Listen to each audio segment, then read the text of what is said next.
saya soalnya. Belum Pak. Kita mulai teman-teman ya. Belum Pak. Bentar Pak. Dari di sini. Tes. Suaranya bisa kedengaran sampai belakang. Oke. Baik, terima kasih. Selamat sore. Assalamualaikum warahmatullahi wabarakatuh.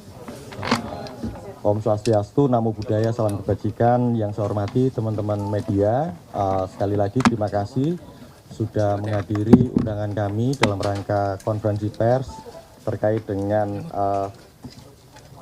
update ataupun update perkembangan persiapan penyelenggaraan debat Capres-Cawapres Pemilu 2024, khususnya yang debat atau debat yang pertama. Hadir bersama-sama kita semua ada Pak Ketua KPU, Mas Hasyim Asyari, ada Pak Idham Holik, ada Pak Yulianto Sudrajat, ada Pak Sekjen, kemudian saya sendiri. Kami mungkin akan menyampaikan beberapa hal nanti yang akan diedit persiapan pelaksanaan debat perdana Capres Pemilu tahun 2024 diselenggarakan pada tanggal 12 September pukul 19 malam di kantor KPU. Sebelumnya kita geser ke Pak Ketua untuk menyampaikan beberapa hal. Silakan Pak Ketua.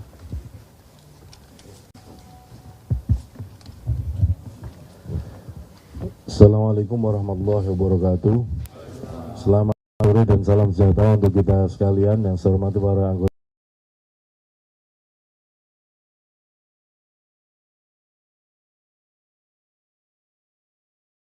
Teman-teman jurnalis yang berkesempatan pada kesempatan kami pelaksanaan kampanye dengan metode debat Capres-Cawapres. Debat kesempatan pertama yang untuk melaksanakan debat. Jadi pada dasarnya nanti debat kesempatan pertama itu akan dilakukan oleh calon presiden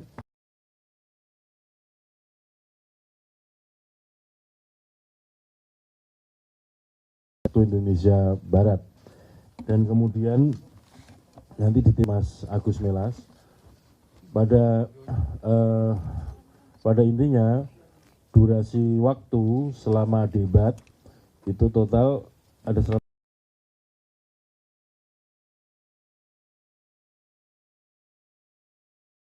Per segmen itu ada jeda yang waktunya kurang lebih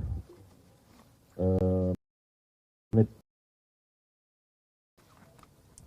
5 menit ya, 5 menit. Tim panelis yang ditugaskan oleh KPU untuk menyusun rangkaian daftar pertanyaan sebagai bahan debat sudah bekerja, dan kemudian moderator yang akan memimpin atau akan memoderasi debat calon presiden besok malam juga sudah siap.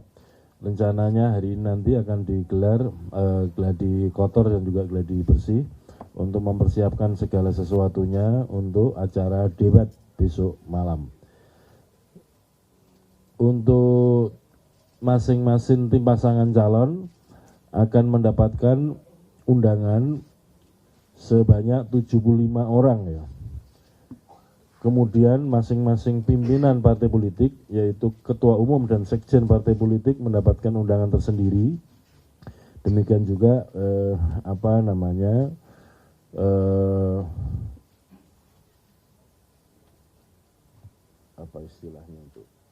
presiden dan calon presiden, wakil presiden juga mendapatkan undangan tersendiri. Jadi yang dimaksud 75 itu di luar pasangan calon dan di luar ketua umum dan sekjen partai politik peserta pemilu 2024. Saya kira pengantar itu yang dapat kami sampaikan, nanti detail akan disampaikan oleh Mas Agus Melas. Silakan Mas.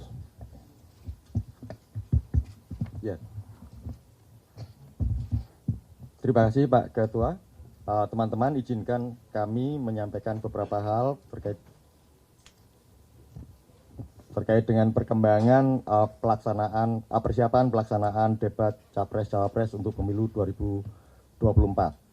Sesuai dengan ketentuan Pasal 275 Ayat 1 huruf H Undang-Undang 7 tahun 2017 tentang Pemilihan Umum, KPU memfasilitasi salah satu pelaksanaan metode kampanye, yaitu debat pasangan calon tentang materi kampanye pasangan calon yang dapat didanai oleh APBN. Kampanye pemilu merupakan bagian integral dari sistem demokrasi, membantu menciptakan proses pemilu yang langsung, umum, bebas, rahasia, jujur, dan adil melalui penyampaian visi misi dan program kerja pasangan calon kepada publik. Dalam pemilu 2024, kampanye menjadi salah satu tahapan penting, mengingat peserta pemilu akan berusaha menyampaikan visi misi, konsep, serta program dalam rangka meyakinkan pemilih. Nah, ini poin penting dan juga diharapkan akan dapat meningkatkan kesadaran politik warga negara dan partisipasi warga negara menjadi pemilih. Selama masa kampanye, debat pasangan calon presiden dan wakil presiden, KPU memfasilitasi ada 5 kali debat, 3 kali untuk calon presiden dan 2 kali untuk calon wakil presiden.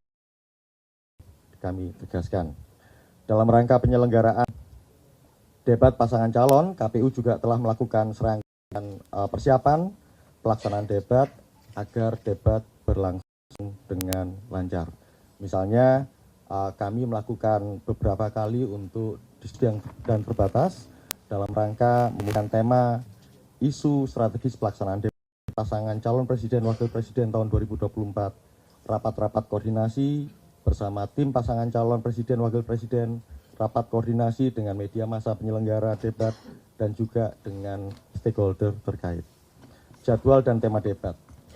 Dari 5 pelaksanaan debat yang kami sudah tetapkan, debat pertama untuk Capres dilaksanakan pada tanggal 12 Desember tahun 2023 dengan tema debat pemerintahan, hukum, hak asasi manusia, pemberantasan korupsi, penguatan demokrasi, peningkatan pelayanan publik, penanganan disinformasi, dan kerukunan warga. Sedangkan debat pertama akan disiarkan oleh TVRI dan RRI. Sedangkan untuk debat yang kedua, ini Cawapres dilaksanakan pada tanggal 22 Desember tahun 2023 dengan tema ekonomi, kerakyatan dan digital, keuangan, investasi, pajak, perdagangan, pengelolaan APBN, dan APBD, infrastruktur, serta perkotaan. Stasiun televisi yang akan menyiarkan ini grup Transcorp, kemudian Kompas TV, dan BTV. Debat ketiga, ini untuk Capres, yang akan dilaksanakan pada tanggal 7 Januari tahun 2024 dengan tema pertahanan keamanan, hubungan internasional, dan geopolitik. Sedangkan penyelenggara debat, dalam hal ini stasiun televisi yang akan menyiarkan adalah MNC Group.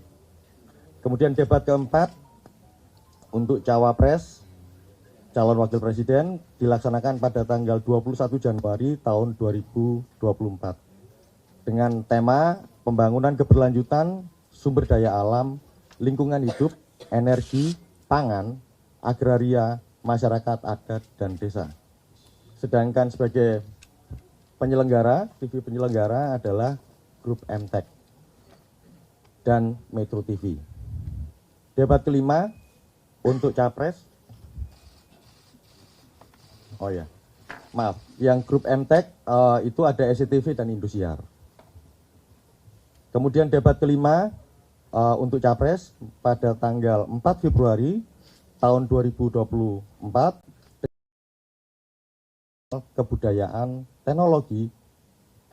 kesejahteraan sosial, kebudayaan, teknologi informasi, pendidikan, kesehatan, ketenagakerjaan, sumber daya manusia, dan inklusi. Pelaksana siaran itu nanti akan ditangani oleh Viva Group, ada TV One dan Antv, serta Net TV dan Garuda TV. Pada debat yang pertama ini, yang akan diselenggarakan di kantor KPU pada hari Selasa 12 Desember tahun 2023 pukul 19 waktu Indonesia Barat. Untuk pelaksanaan debat pertama tersebut, KPU telah menetapkan 11 nama panelis yang bertugas untuk merumuskan pertanyaan-pertanyaan debat yang terdiri dari pertama, Dr. Agus Riwanto, pakar hukum tata negara Universitas 11 Maret Surakarta, Jawa Tengah. Yang kedua, Dr. Andes Ahmad Taufan Damanik, MA, Ketua Komnas HAM periode 2017-2020 di Jakarta. Yang ketiga, Profesor Dr. Phil Almakin, SAG, MA, Rektor UIN Sunan Kalijaga, Yogyakarta. Keempat, Profesor Dr. Bayu Dwi Anggono, SHMH, Dekan Fakultas Hukum Universitas Jember, Jawa Timur. Kelima, Dr. Gun Herianto, MSI, Dekan Fakultas Dakwah UIN Syarif Hidayatullah, Tangerang Selatan, Banten. Yang keenam, Dr. Khairul Fahmi, SHMH, Pakar Hukum Tata Negara Universitas Andalas Padang, Sumatera Barat. Yang ketujuh, Profesor Dr. Lita Tiesta, ALW, SHMHUM, Pakar Hukum Tata Negara Universitas Diponegoro, Semarang, Jawa Tengah. Yang kedelapan, Dr. Rerpol Mada Sukmajati, Pakar Ilmu Politik Universitas Gadjah Mada, Yogyakarta. Yang kesembilan, Dr. Rudi Rohi, SHMSI, Pakar Ilmu Politik Universitas Nusa Cendana, Kupang, Nusa Tenggara Timur. Yang ke-10, Profesor Susi Dwi Haryanti, SHLLM, PhD, Pakar Hukum Tata Negara Universitas Pajajaran, Bandung, Jawa Barat. Dan yang ke-11, Wawan Masudi, SIP, MPA, PhD, Dekan Visip Universitas Gadjah Mada, Yogyakarta. Selain panelis yang telah kami tetapkan 11 orang di atas, KPU juga menetapkan moderator pada pelaksanaan debat pertama, yakni Ardianto Wijaya dan Valerina Daniel, keduanya jurnalis dari TVRI. Dalam rangka penyelenggaraan debat pertama pemilu tahun 2024, KPU menggelar rapat koordinasi juga untuk memfasilitasi pelaksanaan debat pertama pasangan calon presiden dan wakil presiden di Jakarta pada hari Minggu 12 Desember, pada hari Minggu 10 Desember tahun 2023. Pada acara tersebut, setiap panelis dan moderator menjalani proses karantina dan menandatangani fakta integritas dalam rangka menegakkan komitmen netralitas dan integritas pelaksanaan debat. Format debat. Debat akan berlangsung selama durasi waktu 150 menit sebagaimana disampaikan oleh Pak Ketua, tetapi khusus yang 120 menit untuk debatnya. Itu akan terbagi dalam 6 segmen. Segmen pertama, pembacaan tata tertib penyampaian visi misi dan program kerja. Segmen kedua dan ketiga, pendalaman visi misi dan program kerja. Di sana akan ada pertanyaan dan juga interaksi di antara pasangan calon dengan pasangan calon yang lain. Yang keempat dan kelima, tanya jawab dan tanggapan. Di sana akan proses interaksi, tanggapan, lontaran pertanyaan dari pasangan calon dan direspon oleh pasangan calon yang lain. Dan yang keenam, penutup. Demikian bahan konferensi pers yang kami bisa sampaikan dalam kegiatan sore ini. Silakan kalau misalnya ada pertanyaan, kita akan respon, setelah itu kita bisa akhiri. Wassalamualaikum warahmatullahi wabarakatuh. Selamat sore. Silakan ada yang mau. Satu yang di sana ada 3 ya. Yang baju merah sama itu. Digabung bisa ya? Oke. Yang biru 1, yang merah, kemudian yang Mbak yang merah muda mau tanya. Oke, 3 ya dulu ya. Oh ya udah. Iqbal, Anggi, ada 5 tuh. 1, 2, 3, 4, 5. Nanti disebutkan nama sama dari mana ya? Iya.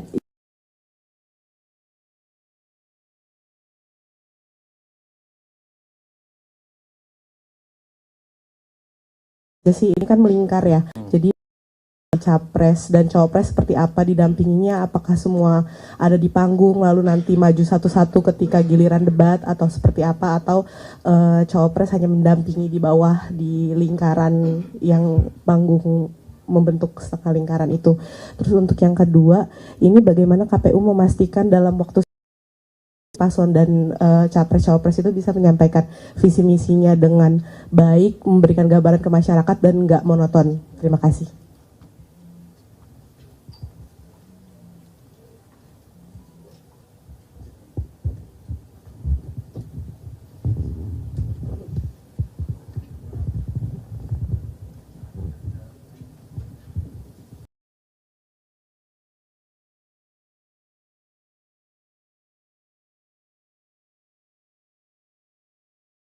Mas Hasim sempat mengungkapkan bahwa KPU juga mengundang beberapa pakar dan akademisi maupun jurnalis, salah satunya agar mendesain debat ini tidak seperti cerdas cermat.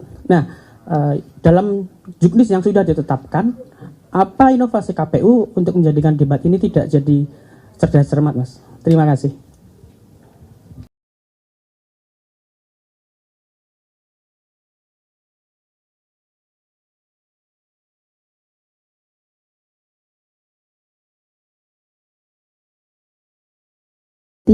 Mau bertanya terkait atribut kampanye dari masing-masing tim paslon. Sebenarnya boleh tidak atribut itu masuk pena debat sendiri? Terima kasih.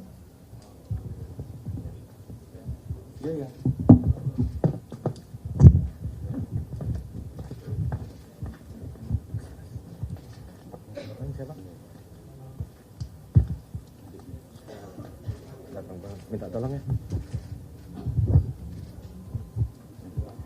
Selamat sore Bapak-Bapak, izin saya Rizka dari TV One mau menanyakan tentang nonton bareng dari KPU untuk masyarakat ini, akan adakah acara nonton bareng ini, dan kalau misalnya ada itu di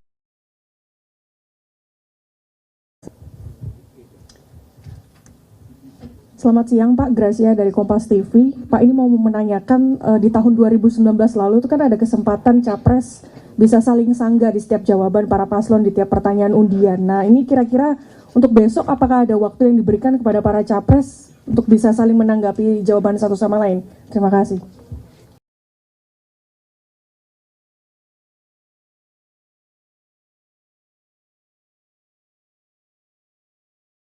Nanti Pak Ketua berdasarkan bahan yang kami pegang itu juga ada rundown detail yang nanti akan bisa menjawab apakah pertanyaan-pertanyaan yang dikhawatirkan jadi formatnya cerdas cermat itu bakal.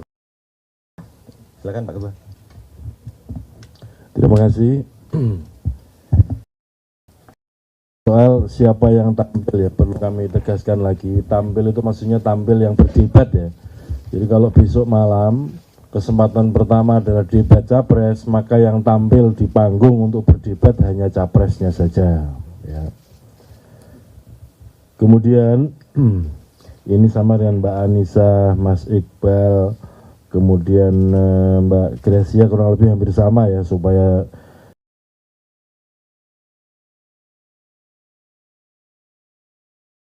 cermat, ada inter atau tidak, kami pastikan bahwa di dalam rundown itu justru kesempatan antar calon untuk berinteraksi itu berdikatakan untuk debat pemilu 2024 ini lebih banyak ya. Sebagai gambaran begini, pada kesempatan pertama itu nanti saya sampaikan bahwa panelis akan menyusun 18 pertanyaan. 18 pertanyaan itu kan ada 6 segmen. Berarti ada 3 pertanyaan yang disiapkan untuk masing-masing segmen. Satu segmen ada 3 pertanyaan. Kemudian masing-masing calon, masing-masing peserta debat, capres, itu nanti sebelum memasuki perdebatan mengambil dulu secara acak, akan dapat pertanyaan yang mana. Itulah yang akan disampaikan oleh moderator. Dan setelah mendapatkan itu, misalkan kesempatan pertama si calon A misalkan ya, itu kemudian calon B dan C diberikan kesempatan untuk menanggapi apa yang disampaikan oleh calon A. Dan setelah menanggapi, calon A juga diberikan kesempatan untuk menanggapi balik, supaya kemudian clear di bagian perdebatan itu. Tapi pada dasarnya di bagian awal, sebelum masuk kepada pertanyaan, masing-masing diberikan kesempatan untuk menyampaikan visi, misi, program sesuai dengan tema pemerintahan, pemberantasan korupsi, HAM, pelayanan publik, dan lain-lain ya. Nah, pada dasarnya pada kesempatan itu menyampaikan visi, misi, program terlebih dahulu dalam durasi yang ditentukan, dan kesempatan berikutnya pendalaman, istilahnya pendalaman dengan cara apa? Mengambil daftar pertanyaan secara acak. Kemudian demikian juga seterusnya giliran si B misalkan ngambil daftar pertanyaan, dia akan menjawab, dan kemudian diberi kesempatan calon A dan calon C untuk mengajukan pertanyaan. Demikian juga nanti calon B diberi kesempatan untuk menjawabi pertanyaan atau respon dari calon yang lain, dan seterusnya. Kemudian itu untuk sesi 1. Sesi kedua ya, setelah visi misi. Kemudian yang ketiga juga demikian. Itu juga kesempatannya adalah mengambil pertanyaan dan seterusnya sebagaimana yang kami sampaikan. Jadi boleh dikatakan dari segmen-segmen yang disediakan itu kesempatan untuk berinteraksi antar calon, boleh dikatakan lebih banyak lah. Lebih banyak itu maksud saya dari rundown yang ada, kesempatan untuk boleh dikatakan yang menyampaikan sendirian tanpa tanggapan yang soal penyampaian visi misi program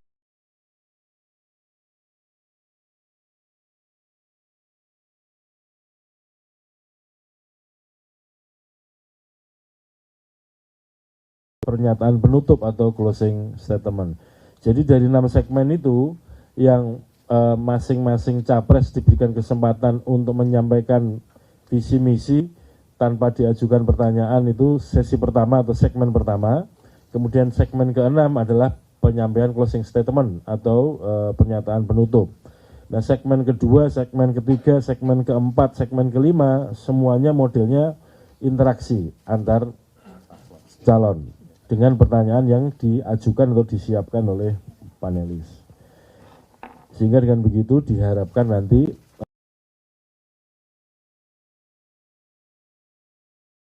pandangan tertentu terhadap tema yang telah ditentukan, pertanyaan yang diperoleh melalui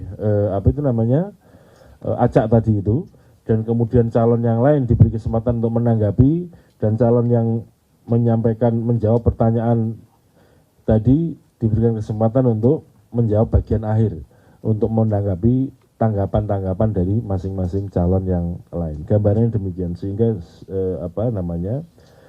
segmen 2, 3, 4, dan 5 itu boleh dikatakan hampir dipandu oleh. Kemudian yang berikutnya, siapa yang tampil sudah, supaya tidak pernah soal atribut tadi ya.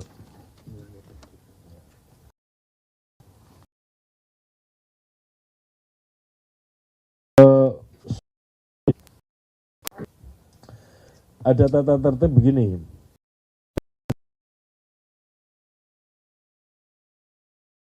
Yang kita ketahui, pendukung tidak diperkenankan atau tidak diperbolehkan membawa bahan kampanye dan peraga kampanye.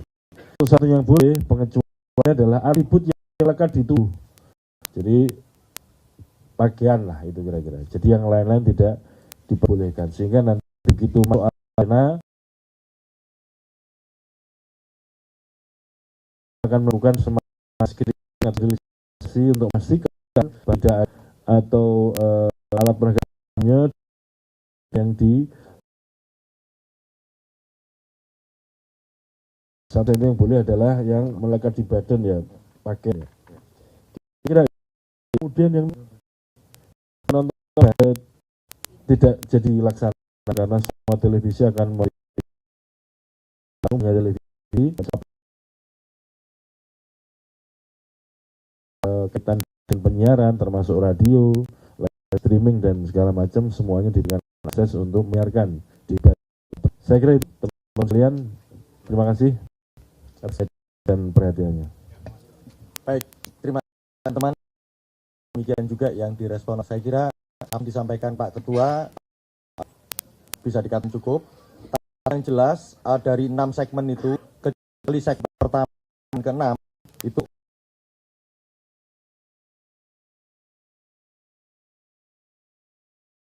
segmen kedua, keempat, dan kelima itu pasti ada interaksi. Skema nanti yang beda-beda, misalnya 1 menit bertanya, 2 menit menjawab, 1 menit direspon oleh 1 menit direspon lagi gitu. Yang segmen ke-2 sama ketiga. Nanti kalau segmen ke-4 bisa terlalu 1, 2, 1. Nah itu ada sudah diatur semua. Nah, saya kira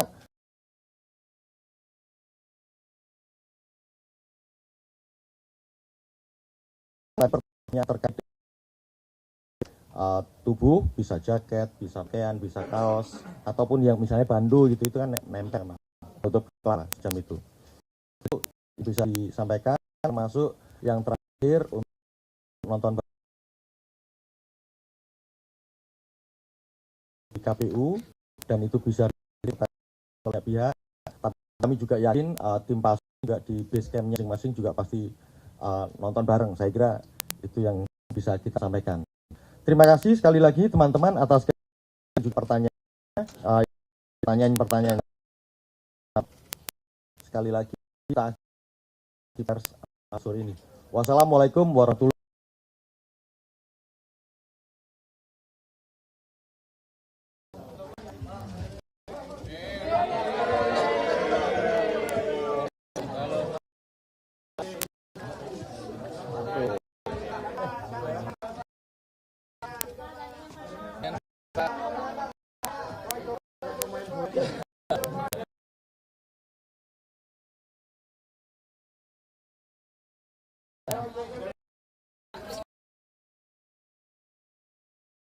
Ini datanya